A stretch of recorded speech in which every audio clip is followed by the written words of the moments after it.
What's going on, everybody? Welcome back to Brandt Garage. I have a confession to make. I thought the camera was already rolling because we already pulled the first two pistons out. I thought I recorded it, and I didn't. So that one's on me. I apologize. Here is piston number 1 and piston number 2. Piston number 2, or the connecting rod number 2's bearing had this little gouge mark in it. And I think that little burr right there, because this is where number 2 would have set. So number 1 set, number 2. That little burr that was right there is what caused it. So either way, that's standard, 40 years like that, so good. Number 1, you still see cross hatching here on the connecting rod cap. So it looks pretty good. The main bearings themselves looks a little rough, but the connecting rod is fine, and there's no uneven surface here on the journal, so I think everything's good there. I just think that the shit's 4 years old. So we're gonna go ahead, we're gonna take out the remaining pistons. We're gonna take the caps off, we'll pull the crank, and then I think I gotta get that out too. What is that? That's the oil filter housing or whatever. So do all that, put the crank over there with the pistons. Then we're gonna have a bare block. So we're getting super close to getting ready to get this thing taken over to the machine shop.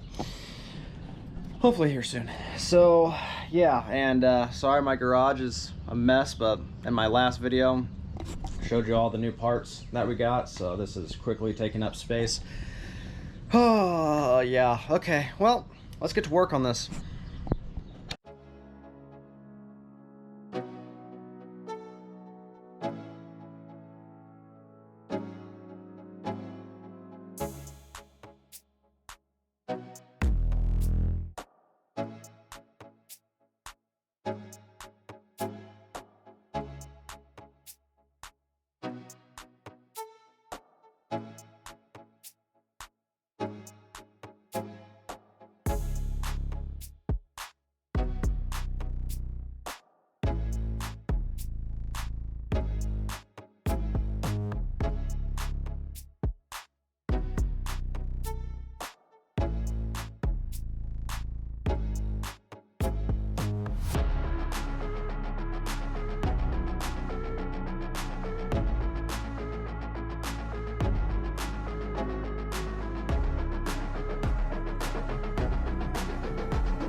Alright, pistons and con rods are out. Let's go ahead, let's remove these main bearing caps, get this crank out.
All right, we got the block.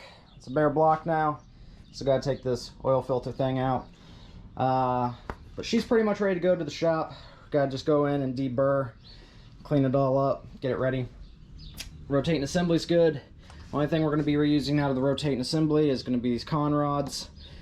Pistons and the crank, we're going with different. The heads are over here. I think you saw in the last video. I got to remove the valves and the springs. I think I'm just going to go the old redneck route. Throw a couple rags underneath here, get a socket, and just smack them out of there.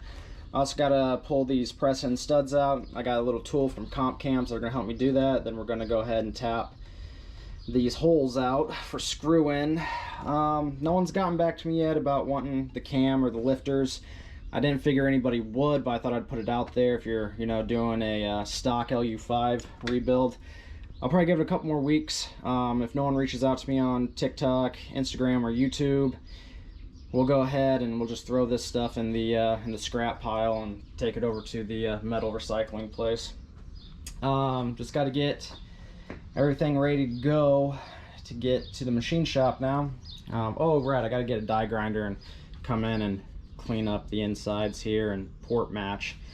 That'll be fun. So yeah, I think that's about it. Well, thank you all for watching. Hopefully we will be back here in about a week or so after I go out and get the die grinder.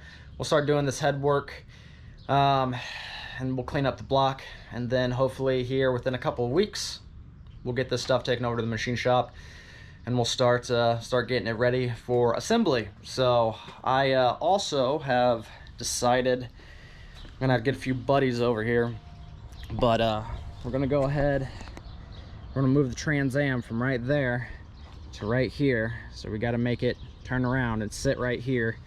Then I'm gonna do all of the work, pulling the wiring harness and cleaning up the engine bay and repainting it here rather than over there. That way I don't have to, you know, move a shop crane across grass again, because that sucked ass. So just push the car over here, set it here, and we can just slide the engine into it. All right, well, hope you all enjoyed the video. If you're new here, hit that subscribe button. We're building a 305 Crossfire injection. Well, it's actually going to be a 334 now because I'm turning it into a stroker motor. And people give a lot of bad rep to the Crossfire, but you know, me and a couple other people on this website are trying to, you know, show you that Crossfires aren't as bad as you think. You just gotta know what to do with them. And I'm in the learning process, but I've done a lot of research on this. I've also gotten a lot of help from those other people, so it's been a good time. Hit that thumbs up if you like this video, and you know, leave a comment down below on when you actually think I'm going to be done with this engine build, because my having that back in the car and running, projecting out end of June. That's ambitious. I'm trying to hold myself to it. We'll see though. All right, we'll see y'all soon. Bye.